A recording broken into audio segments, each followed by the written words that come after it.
Hi everyone and welcome back to a Writing Lab video.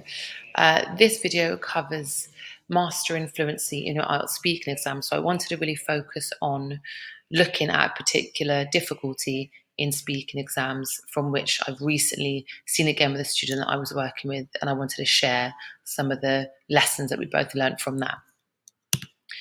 So one of the challenges within the speaking exam is that you will naturally use fillers, which are things like like, right. Fillers vary between languages and sound different.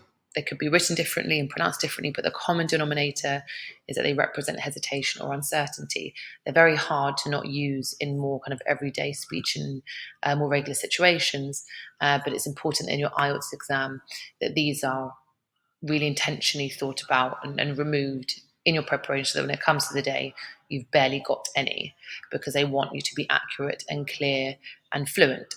That's the kind of aim of the game.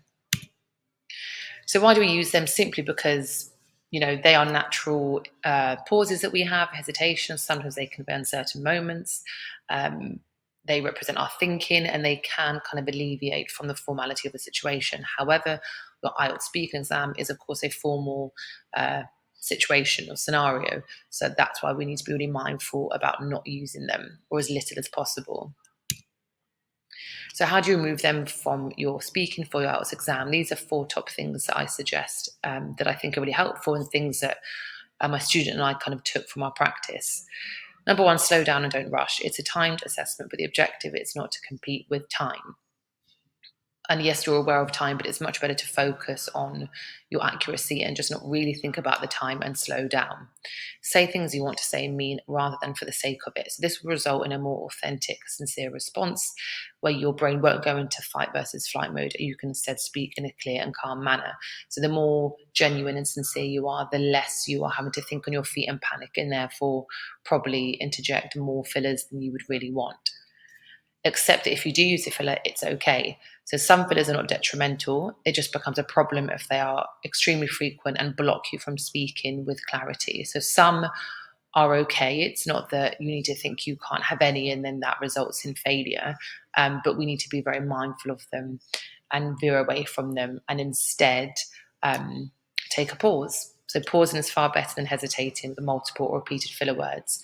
And remember, pauses can help to build suspense and keep the listener engaged. They can actually be a strategic advantage. So if you think about it, your speaker taking pauses is a way of also engaging them, adding emphasis, building suspense. So they can be very, very useful. So these are 4 key things that you can do and be mindful of to really reduce and remove the amount of fillers that we are likely to otherwise use. So practice strategies. My advice would be to review a transcript of your own speech. Record this first. It will help to see how much you use them, which will make you more aware, so you can start to catch yourself using them.